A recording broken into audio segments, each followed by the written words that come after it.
Hello everyone. In today's lesson, we will see some endgames where we have a pawn and a rook against a rook.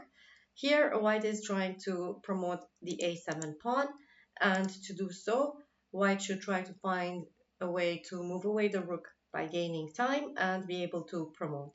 And it's possible here if the rook is moved to h8. Now, if black captures the pawn, white can do a skewer, capture the black rook, and win the game. So it's very important if we're on the defending side, if we have the black pieces here, to keep our king on the g7 and h7 squares, because then white will not have any time gaining move with the rook, and the rook will not be able to move away and be able to promote. And moves like check are not going to work. We can just capture the rook and also capture the pawn that's going to promote. Now, it's important to stay on the 7th rank, the g7 and h7, because otherwise, if we are on the 6th, let's say on h6, white can again win with a check and then promote the pawn again. And black will have to give up the rook for the queen, and white will be able to win this game.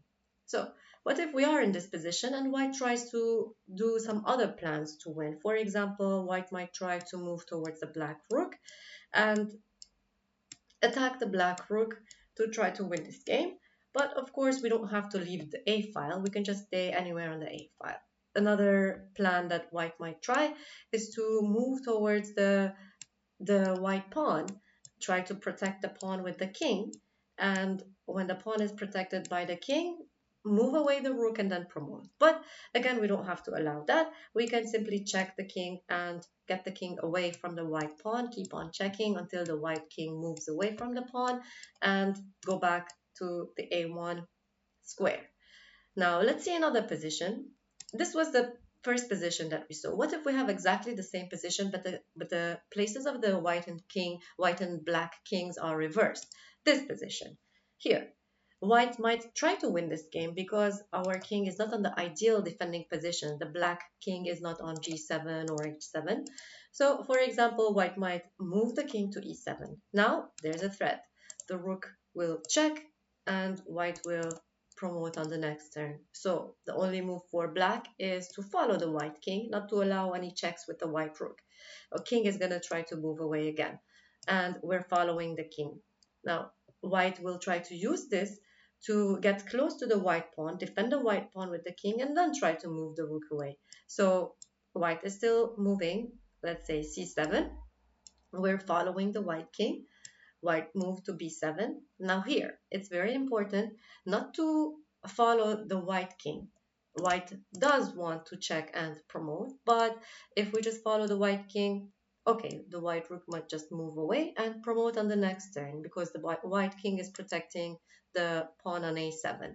Now here, we can simply check, again, get the king away from the white pawn, let's say on c7, and we go back to the A file. And what if the king moves to A6? We can check again and just repeat the position. Now, if we take exactly the same position, but take it a few ranks below, white can win this. And with another tactic, let's say we're doing the same thing. White is trying to move towards the white pawn, and with some threats of check with the rook and promoting. So our king needs to follow the white king. Our king is following the white king, and here white has a tactic and will be able to win this game. White can move the rook on to c8. Here we can, if we capture the pawn on a7, white can use the discovered check to win our rook and win the game. Now, in the previous position, we couldn't have done this when the white king was on the 7th rank.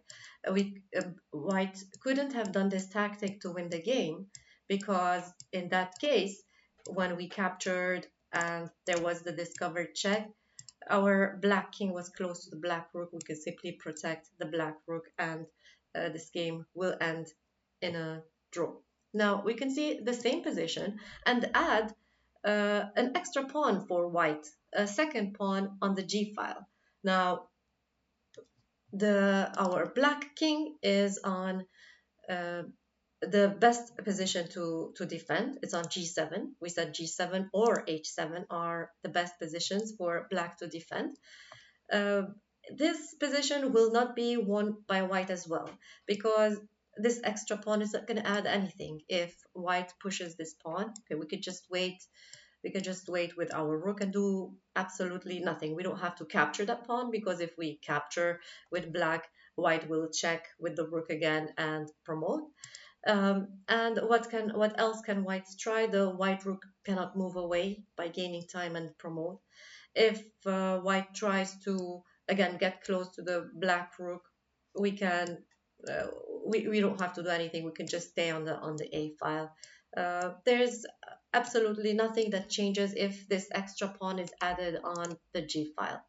The same is correct if the extra pawn is added on the h file. Again, white will not be able to do anything with this extra pawn as long as we don't capture it with our king. Because again, if we capture, we will be allowing a check and then white to promote. And there's no other way that white can change its position and win. But if we go back to the same position and this extra pawn that's added, we added on the f file, now white will be able to win, because white will be able to move our king away from g7 or h7 and will be able to win. For example, here, white can simply check. And of course, capturing or moving to f7 is not good for black. Capturing is going to allow the check, while let's go back, moving to f7 is going to allow the first tactic that we saw. White is going to try to use the skewer in order to win if we capture the pawn on a7. So if we go back on this check, if black is not going to capture or move to f7, that is going to try to stay on the ideal position to defend, which was g7 or h7, then white will be able to promote the second pawn that's on the f file. And how to stop this pawn? On the next move, this pawn is going to promote. If black tries to stop that pawn, then the a7 pawn is going to be able to promote. So this is going to be winning for white.